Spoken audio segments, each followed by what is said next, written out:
Okay students, अब हम mitosis में बेस्ड कुछ क्लासिकल क्वेश्चंस के ऊपर काम करते हैं। तो कुछ क्वेश्चंस हम यहाँ पर ले रहे हैं, आप उनको मेरे साथ उनका सोल्यूशन देखिए, अंडरस्टैंड करिए। फिर इसके बाद आपको एक टेस्ट पेपर फ्लोट करेंगे, उन टेस्ट पेपर्स में आप माइटोसिस बेस्ड क्वेश्चंस को अंडरस्टैंड करिएगा। Let's go to this question.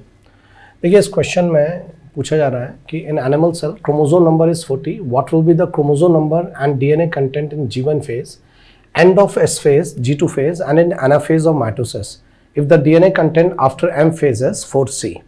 देखो, ये जो क्वेश्चन है ये आपकी NCERT बुक में एक सेक्शन पे बेस्ड ये क्वेश्चन है, बड़ा इंटरेस्टिंग क्वेश्चन है। इसको हम देखिए अंडरस्टैंड करने के लिए, अब इसमें 4 ऑप्शंस हैं, आंसर क्या निकलता है लेट्स गो थ्रू।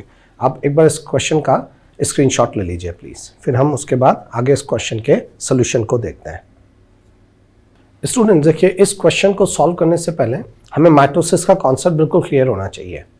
जिन बच्चों ने इस माइटोसिस के लेक्चर को नहीं सुना है या नहीं पढ़ा, तो एक बार वो उस लेक्चर को सुन ले तो ये क्वेश्चन बड़े इजीली उनको समझ भी आएगा और उसको सॉल्व भी कर लेंगे। तो हमारे को एक एनिमल सेल दी हुई है जिसके अंदर chromosome number 21 = 40, that means it is having 40 chromosomes. ये हमने 1 so on to 40 क्रोमोसोम इस सेल के अंदर मार्क कर रखे हैं। अब ये सेल माइटोसिस परफॉर्म कर रही है। तो माइटोसिस में सबसे पहले इंटरफेज स्टेज आएगा, इंटरफेज में G1 स्टेज, फिर S stage, and we know that in S stage DNA replication takes place, और एंड ऑफ S स्टेज में DNA content will be double. तो each chromosome is having 2 daughter DNA. So in S phase DNA replication takes place, in end of S phase each chromosome will have 2 daughter DNA, so DNA content doubles in the end of S phase। अब ये cell G2 stage में आई, और G2 stage के बाद इस cell ने अपना karyokinesis start किया। कैरियोकाइनेसिस में प्रोफेज, मेटाफेज। अब देखो, हम इस फिगर को अंडरस्टैंड करते हैं। देखिए, ये हमारी मेटाफेज स्टेज आ गई, इसमें हमारे पोल्स हैं, ये बीच में मेटाफेजिक प्लेट है, और मेटाफेजिक प्लेट के ऊपर 40 क्रोमोसोम्स लाइन कर रहे हैं। एंड वी नो दैट यहाँ पर क्या है, मेटाफेज में हमारे सिस्टर क्रोमैटिड्स हैं, they are directed towards the pole, and centromere is lying over the metaphasic plate. अब देखिए, यहां पर हमारी सिस्टर क्रोमैटिड है, each sister chromatid is having 1 daughter DNA. अब इसके बाद मेटाफेज के बाद हमारी एनाफेज की स्टेज आई। तो अब एनाफेज में यहां पर मीटोकॉन्ड्रिया स्प्लिट हुए और सिस्टर क्रोमैटिड्स पुल होकर के they are moving towards the pole. तो अब देखो, जैसे सिस्टर क्रोमैटिड सेपरेट होते हैं we call them daughter chromosomes. तो एनाफेज में 40 daughter chromosome they are moving to one pole, and 40 chromosomes daughter chromosomes are they are moving to the another pole, and each chromosome is having single daughter DNA। तो अगर हम इस condition को visualise करते हैं तो देखो, हमें यहां पर क्या दिख रहा है कि अगर हम टोटल क्रोमोसोम नंबर काउंट करते हैं ना फेज में, तो 40 chromosomes towards 1 pole and 40 chromosome हमारे हैं। तो टोटल क्रोमोसोम नंबर कितना हो गया, 40 + 40 दैट इज 80 क्रोमोसोम्स। और हमने इसके बाद ये सेल क्या करेगी, it will move into the telophase, और टीलोफेज में ये हमारी दोनों telophase stage I. Telophase stage के बाद यहाँ पर कैरियोकाइनेसिस वो कंप्लीट हुआ। अब यहाँ पर साइटोकाइनेसिस की मैकेनिज्म होगी, और साइटोकाइनेसिस के बाद हमारी 2 डॉटर सेल्स सेपरेट होगी। अब देखो, ईच डॉटर सेल के अंदर क्या है, दे आर हैविंग 40 क्रोमोसोम्स। देखो, daughter cells after M phase, 2 daughter cells, they are identical to each other, ठीक है। And that means in daughter cells के अंदर जो टोटल अमाउंट ऑफ डीएनए के अंदर जीन कॉम्बिनेशन है बिल्कुल 100% एक दूसरे के आइडेंटिकल होगा, and these 2 daughter cells are identical to their mother cell. अब देखो, हमें क्वेश्चन में क्या कंडीशन दी है। क्वेश्चन में ये कहा है कि in this question after M phase daughter cell DNA content is 4C, ठीक है। डॉटर सेल्स का डीएनए कंटेंट कितना दिया है, 4C दिया है। तो इसका मतलब क्या हुआ कि जो हमारी मदर सेल है, डॉटर सेल्स के they are 100% identical to the mother cell। तो डॉटर सेल के अंदर डीएनए कंटेंट 4C है, तो दैट मीन्स जो हमारी मदर सेल है उसके अंदर भी डीएनए कंटेंट कितना था, 4C एग्जिस्ट कर रहा था। तो देखिए, ये अब हम इसको इस फिगर से अंडरस्टैंड करते हैं।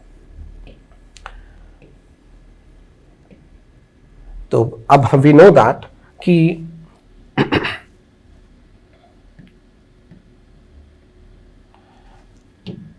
अब ये हमारी सेम मदर सेल है, मदर सेल के अंदर 21 क्रोमोसोम नंबर 40 है, और इसके अंदर डीएनए कंटेंट इज 4C,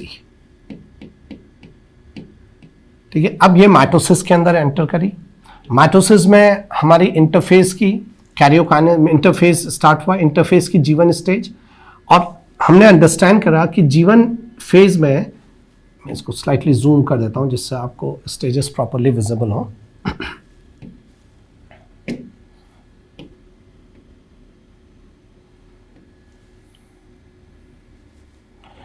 देखिए जीवन स्टेज में के बाद हमारी ये सेल एस स्टेज में आई, और एस स्टेज के एंड में हर क्रोमोसोम के अंदर डीएनए का एप्लीकेशन हुआ है और डीएनए कंटेंट जस्ट डबल हो गया है। तो हमारी मदर सेल के अंदर डीएनए कंटेंट कितना था 4C। तो एस फेज के अंदर हमारा जो एंड ऑफ एस फेज में, in end of S phase DNA content कितना हो गया जस्ट डबल। तो 4C था मदर सेल में, तो यहां पर डीएनए कंटेंट कितना हो गया 80C, और क्रोमोसोम नंबर कितना है, they are chromosome number is 40। अब सेम वे में हमारी G2 स्टेज में हम देखें तो G2 स्टेज में के में भी हमारा क्रोमोसोम नंबर कितना है, chromosome number is 40 and DNA content is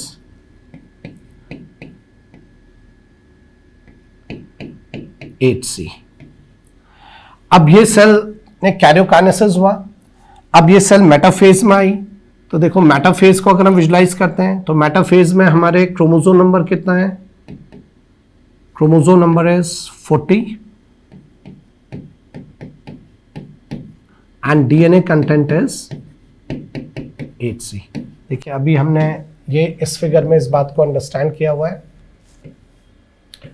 ये हमारी मेटाफेज स्टेज है। तो मेटाफेज स्टेज में देखिए अभी हमने इसको अंडरस्टैंड किया था। मेटाफेज स्टेज में मेटाफिजिक प्लेट के ऊपर हमारे 40 क्रोमोसोम अलाइन कर रहे हैं and each chromosome is having 2 DNA.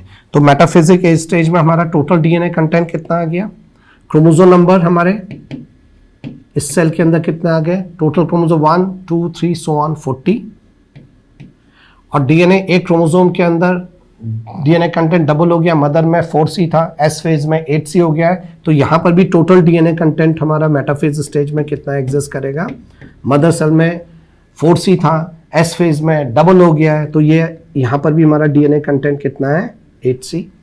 अब ये स्टेज एनाफेज में आई। तो एनाफेज में अभी हमने पढ़ा था जैसे ही chromosome separate, sister chromatid separate हो रही है, they are called daughter chromosome. तो टोटल क्रोमोसोम नंबर कितना हो गया 80 हो गया। अब अगर हम यहां पर डीएनए कंटेंट देखें तो इस पोल में हमारा डीएनए कंटेंट कितना है 4C, और इस कंटेंट में भी डीएनए कंटेंट कितना है 4C। तो एनाफेज के अंदर टोटल हमारा डीएनए कंटेंट कितना हो जाएगा, इट विल बी 8C हमारा डीएनए कंटेंट इस पर्टिकुलर एनिमल सेल के अंदर एग्जिस्ट करेगा। सो हम वापस अपने इस फिगर में आ जाते हैं। सो मेटाफेज में chromosome number 40, DNA total DNA content 8C। Same way में एनाफेज के अंदर क्या हो जाएगा, एनाफेज के अंदर क्रोमोसोम नंबर हमारे कितने आ गए, अभी हमने ऊपर फिगर में देखा था, they will be total chromosome 80 and total DNA content will B 8C। अब ये किसके अंदर गया, टीलोफेज में। तो टीलोफेज में मूवमेंट हुआ, फिर उस पर साइटोकाइनेसिस हुई और 2 डॉटर सेल्स हमारी फॉर्म हो गई, और 2 डॉटर सेल्स फॉर्म होने के बाद दोनों का क्रोमोसोम में डॉटर्स में 2 is equal to 40, DNA content 4C and they are 100% identical to their mother cells. तो अब हम देखो वापस क्वेश्चन में जाते हैं। तो हमने क्या अंडरस्टैंड करा इसमें, अगर हम इस क्वेश्चन के सॉल्यूशन को देखा, अब हम रियलाइज करें तो हमसे पूछा गया है कि जीवन स्टेज में हमारे टोटल कितने क्रोमोसोम होंगे। तो जीवन स्टेज में हमारे क्रोमोसोम्स कितने हो गए, टोटल नंबर ऑफ क्रोमोसोम 40, और जीवन स्टेज में रेप्लिकेशन डीएनए का नहीं हुआ है तो इसके अंदर टोटल डीएनए कितना रहेगा 4C। एस फेज के एंड में डीएनए रेप्लिकेशन कंप्लीट हो चुका है, डीएनए कंटेंट जस्ट डबल हो चुका है, क्रोमोसोम टोटल कितने हैं 40, और यहां पर डीएनए कंटेंट कितने हो गया है 8C।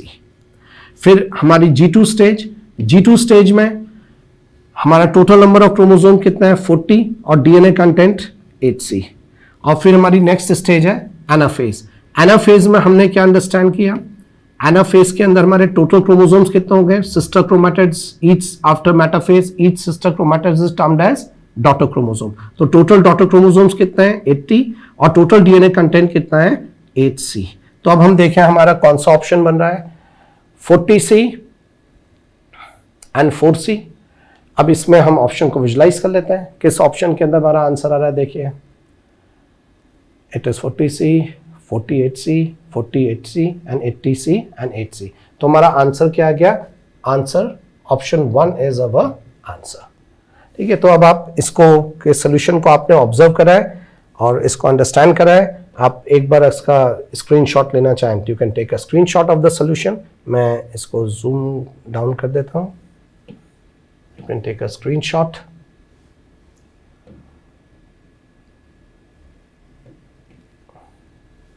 ठीक है, आप इसका स्क्रीनशॉट ले लीजिए। अब इसी पैटर्न में टेक अ स्क्रीनशॉट, और अब देखिए इसी पैटर्न में अब आप इस क्वेश्चन को सॉल्व करिए। ठीक है, find out the DNA content of chromosome number in G1 stage, end of S stage, end of G2 stage, and in anaphase of mitotic cell cycle if in cell DNA content is 8C and chromosome number is 10 after the end of M phase of the cell cycle। ठीक है, अब इसको solve करिए, क्या answer आता है। देखिए, answer मैं इस लेक्चर के एंड में इसके आंसर को आपको बता दूंगा। जस्ट इसको सॉल्व करिए, take a screenshot and solve this question. Students, देखिए ऐसे ही एक और क्वेश्चन हमें बहुत कॉमनली देखने को मिलता है। How many equational division, that is mitotic division और mitosis, are necessary to form 256 cells. ठीक है, अब इस क्वेश्चन का अगर आप सोल्यूशन बनाते हैं तो कुछ बच्चे इसको सॉल्व करके इसका आंसर जस्ट इसको ये फॉलो करते हैं कि एक सेल से 1 माइटोसिस इज प्रोड्यूसिंग 2 सेल्स। तो जनरली उनकी एक टेंडेंसी रहती है, वो 256 को 2 से डिवाइड करते हैं एंड दे से 128 माइटोसिस विल प्रोड्यूस 256 सेल्स। ये बिल्कुल गलत हो गया। अब देखो, हमें इसको समझना है, इसकी बड़ी सिंपल सी मैथडोलॉजी है। हमें एक पहले लॉन्ग मैथडोलॉजी फॉलो करके इसको अंडरस्टैंड करते हैं। देखिए, मैंने आपके लिए इसका सोल्यूशन की फिगर्स बनाकर रखी हुई हैं। अब आप देखो, इसको फॉलो करते हुए चलिए। अब एक हमारी सेल है, ये माइटोसिस कर रही है और हमें ये फाइंड आउट करना है कि how many mitosis will produce 256 cells. इस सेल से ये कितने टाइम माइटोसिस करे कि इसकी 256 सेल्स बन जाए। और हमें पता है 1 माइटोसिस प्रोड्यूसेस 2 डॉटर सेल्स। तो फर्स्ट माइटोसिस भी 2 सेल्स बन गई, फिर सेकंड माइटोसिस भी, तो इस डॉटर सेल ने माइटोसिस करा, 2 डॉटर सेल्स बनी। इस डॉटर सेल ने माइटोसिस किया, 2 डॉटर सेल्स की फॉर्मेशन हुई। तो टोटल सेकंड माइटोसिस में हमारी कितनी बनी? 4 डॉटर सेल्स बन गई। सेम वे में हम देखें, अब इनमें थर्ड माइटोसिस हुआ, तो ये फर्स्ट सेल ने माइटोसिस, डॉटर सेल ने माइटोसिस किया, फिर इसने किया, इसने किया, इसने किया, हर एक से 2 बनी। तो total number of daughter cells कितनी होगी? 8 सेल्स। तो थर्ड माइटोसिस में हमारी 8 सेल्स मिल गई। हम क्या विजुलाइज कर रहे हैं, अगर हम इसको देखें तो हर माइटोसिस के बाद सेल का नंबर डबल हो रहा है। Mother cell 1, first mitosis 2 daughter cells, second mitosis 4, third mitosis 4 का डबल 8। अब फोर्थ माइटोसिस होगा तो 8 सेल्स है, तो फोर्थ माइटोसिस के बाद 16 सेल्स बन जाएंगी। अब फिफ्थ माइटोसिस हुआ, 16 सेल से 32 सेल्स बन गई। सिक्स्थ माइटोसिस हुआ, 32 सेल से 64 सेल्स बन गई। सेवेंथ माइटोसिस हुआ, 64 सेल्स से 128 सेल्स बन गई। और अब लास्ट 8th माइटोसिस हुआ तो 128 सेल्स से हमारी 256 सेल्स की फॉर्मेशन होगी। सो हमारा आंसर क्या आया? आंसर हमारा ये आ गया। So answer is 8 mitosis will produce 256 cells. तो देखो, हम यहां पर क्या देख रहे हैं कि 2n के प्रोपोर्शंस में ये बिहेवियर रन कर रहा है। देखो, अब यहां पर जो n है, ये n नंबर ऑफ माइटोसिस को इंडिकेट कर रहा है। तो एक शॉर्ट मेथड्स भी हम इसके लिए यूज कर सकते हैं। कभी भी जब माइटोसिस पूछा जाए तो जितनी सेल्स हैं जो हमें सेल्स प्रोड्यूस करनी है, जैसे 256 सेल्स प्रोड्यूस करने के लिए how many mitosis will takes place, तो हम इसको 2 से डिवाइड करना शुरू करते हैं। तो we have keep on dividing and dividing and dividing. Complete हो गया हमारा डिवीजन। तो इसमें हम देगा 2 से 128, 64 सो ऑन।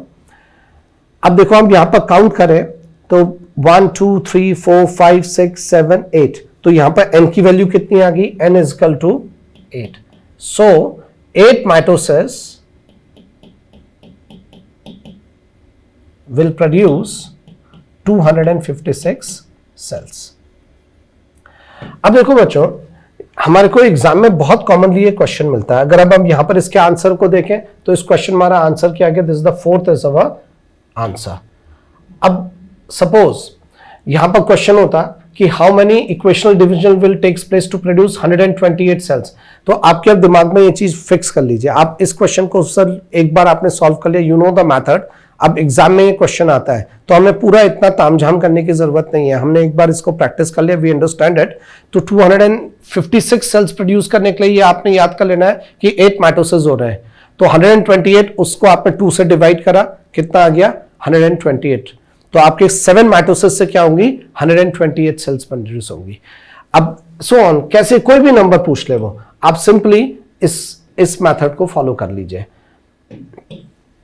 अब आपसे पूछे 64 सेल्स के लिए how many mitosis will takes place, तो आपको पता है 256 के लिए 8 माइटोसिस हो रहे हैं, 128 के 7 है, तो उससे ठीक एक पहले वाला डिवीजन जो होगा दैट विल 6 माइटोसिस से हमारी 64 सेल्स का प्रोडक्शन होगा, लाइक दिस। ठीक है, अब इसको आप इसका स्क्रीनशॉट ले लीजिए और दैट्स इट। और इस क्वेश्चन को अंडरस्टैंड कर लिया आपने, स्क्रीनशॉट ले लीजिए। देखिए स्टूडेंट्स, बायोलॉजी एक इतना इंटरेस्टिंग सब्जेक्ट है, इसमें हर क्वेश्चन बहुत सिंपल है, बस आपको कंटेंट का परफेक्ट नॉलेज होना चाहिए। तो जब भी हम कोई भी चैप्टर स्टडी करेंगे बायोलॉजी में तो उसको शॉर्टकट लेते हुए नहीं पढ़ना है, हमारे को बहुत प्रॉपरली थॉरोली इस टॉपिक को अंडरस्टैंड कर लेना है। और अगर हमने एक बार अंडरस्टैंड कर लिया तो उसके बाद हमारा हर एक क्वेश्चन ईजिली सॉल्व हो जाता है, एंड दैट्स इट। और इस मेथड को अगर हम अप्लाई करते हैं तो we can solve all the questions, 90 के 90 क्वेश्चंस जो हमारे नीट के सिलेबस में रखे हैं या अदर एग्जाम्स में जिसमें 100 क्वेश्चंस हमें बायोलॉजी में सॉल्व करना है, उनको हम इजीली सॉल्व कर लेते हैं। तो इस मैथडोलॉजीज को अप्लाई करिए एंड कोई शॉर्टकट नहीं लेना है। जब हम सब्जेक्ट को फर्स्ट टाइम सीखते हैं तो उसको थॉरली जितना हमारे सिलेबस का पार्ट है उसको फॉलो करते हुए हमें अंडरस्टैंड करना है, क्योंकि हमारे को किसी भी लेवल का क्वेश्चन आ जाए, वो बिल्कुल बेसिक क्वेश्चन हो, एनालिटिकल क्वेश्चन हो, असर्शन रीजनिंग क्वेश्चन हो, ट्रू एंड फॉल्स क्वेश्चन हो, मल्टीपल हमारे को ऑप्शंस में क्लोज आंसर्स मिल रहे हैं, ये सारे क्वेश्चंस तब हमने सॉल्व कर लेते हैं इजिली जब हम प्रॉपर वे में सब्जेक्ट के कंटेंट को अंडरस्टैंड कर लेते हैं।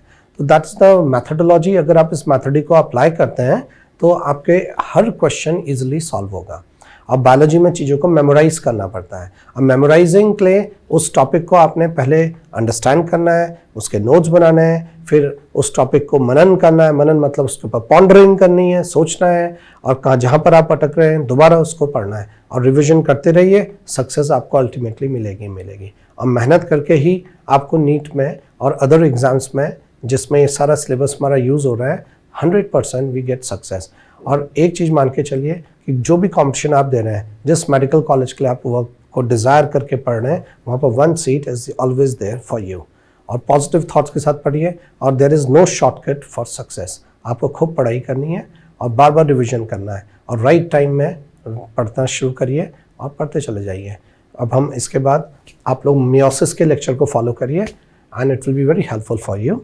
और उसमें हमारे कई बड़े इंटरेस्टिंग क्वेश्चंस क्रिएट होंगे। मियोसिस थोड़ी स्लाइटली वेरिएंट साइकिल है, लेकिन मियोसिस को अंडरस्टैंड करने से पहले आपको माइटोसिस की साइकिल परफेक्टली क्लियर होनी चाहिए, तब हम मियोसिस को अंडरस्टैंड कर सकते हैं। क्योंकि मियोसिस में जो हमारा मियोसिस 2 का मैकेनिज्म होता है, it's totally 100% identical to mitosis के मैकेनिज्म को रिजेंबल करता है। Okay, thank you very much बच्चों, गुड लक। और पढ़ें इसको और क्वेश्चंस को सॉल्व करें और असाइनमेंट्स के क्वेश्चन को सॉल्व करें। कोई प्रॉब्लम हो तो ask me, I am always there for you.